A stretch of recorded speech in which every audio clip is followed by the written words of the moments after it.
Assalamualaikum warahmatullahi wabarakatuh. Hai, saya Reynaya Ainul Nuriskira dengan NPM 2216021048 dari Rek B.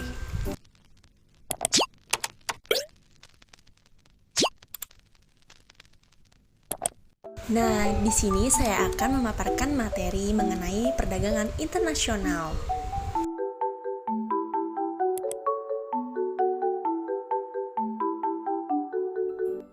Kalian tahu nggak sih perdagangan internasional itu apa? Sini deh aku kasih tahu. Perdagangan internasional merupakan kegiatan terkait dengan transaksi barang atau jasa yang terjadi antar negara dengan tujuan memperoleh keuntungan. Nah, seperti yang kita ketahui, perdagangan itu kan proses tukar-menukar barang dan jasa ya. Jadi, kalau dalam perdagangan internasional, itu ruang lingkupnya dapat dilakukan dalam skala nasional maupun internasional. Aku ada cuplikan ilustrasinya nih. Yuk, jangan lupa disimak.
Perdagangan internasional itu sendiri dapat meliputi kegiatan ekspor dan impor.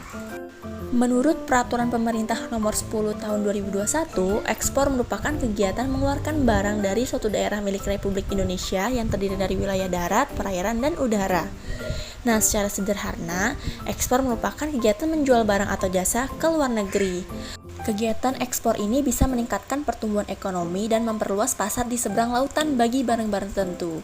Nah, semakin sering suatu negara melakukan ekspor, maka akan semakin besar pula keuntungan devisa yang diperoleh. Adapun beberapa tujuan dilakukannya kegiatan ekspor. Yang pertama, mengendalikan harga produk.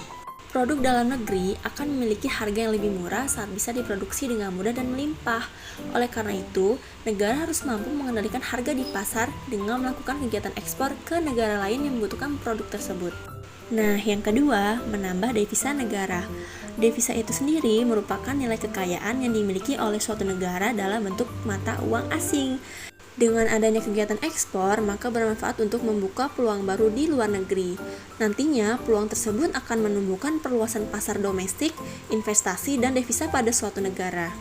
Dan yang ketiga, memperbanyak lapangan kerja. Secara tidak langsung, kegiatan ekspor yang dilakukan akan membuat adanya lapangan pekerjaan baru. Dengan begitu, kegiatan ekspor juga ikut menekan angka pengangguran.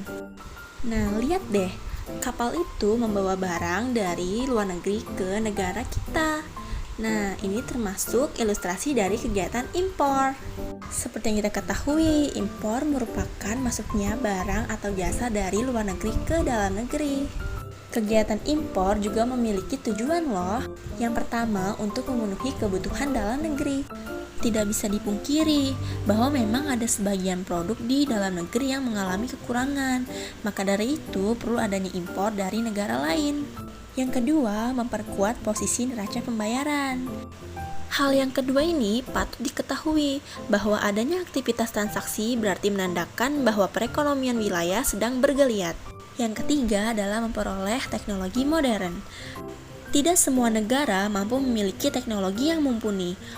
Oleh karena itu, dengan adanya kegiatan impor, maka transfer teknologi dapat dilakukan dan ini akan sangat berguna bagi suatu negara. Meskipun banyak memberikan manfaat, perdagangan internasional juga memberikan masalah pada industri lokal. Untuk itu, pemerintah memberlakukan beberapa kebijakan. Yang pertama yaitu kebijakan pemberian premi atau subsidi ekspor yang bertujuan agar produk ekspor bisa memiliki daya saing di negara tujuan. Hal ini bisa dalam bentuk pembebasan pajak, pemberian fasilitas, pengurangan biaya produksi, atau lainnya. Dumping merupakan kebijakan penetapan harga barang ekspor yang lebih murah dibanding dalam negeri. Hal ini diterapkan apabila pemerintah dapat mengendalikan harga barang di dalam negeri terlebih dahulu. Nah, kalau kebijakan yang ini dilakukan sudah sesuai dengan perjanjian, yang mana harga barang ekspor di tiap negara terdapat perbedaan. Kalau pelarangan ekspor diberlakukan hanya untuk barang tertentu saja, contohnya seperti minyak bumi, barang bersejarah, kayu, ataupun lainnya. Pemerintah memberlakukan politik dagang bebas dengan harapan nantinya akan mendapatkan beberapa keuntungan. Contohnya seperti mendapatkan barang yang berkualitas tinggi. Kegiatan impor juga memiliki beberapa kebijakan. Kuota impor merupakan pembatasan jumlah barang yang diimpor ke suatu negara dalam periode tertentu. Biasanya dapat berbasis kuantitas atau berbasis nilai.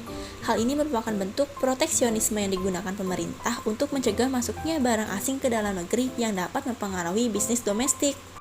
Kamu pernah nggak sih lihat harga barang impor lebih murah daripada barang lokal? Pasti pernah dong.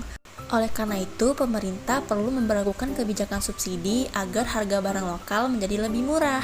Nah, selanjutnya kebijakan pelarangan impor yang berlaku hanya untuk beberapa barang yang dianggap bisa membahayakan masyarakat. Contohnya seperti impor senjata berapi. Nah, yang terakhir, kebijakan penetapan tarif impor yang bisa jadi lebih murah atau mahal. Biasanya, jika harga barang impor lebih mahal, hal ini bisa mendorong masyarakat untuk lebih memilih memakai produk dalam negeri. Akan tetapi, untuk negara penganut politik dagang bebas, biasanya cenderung memberi harga impor lebih murah atau sama dengan barang dalam negeri. Oke, mungkin itu saja yang bisa saya sampaikan. Kurang lebihnya saya mohon maaf. Saya akhiri. Wassalamualaikum warahmatullahi wabarakatuh.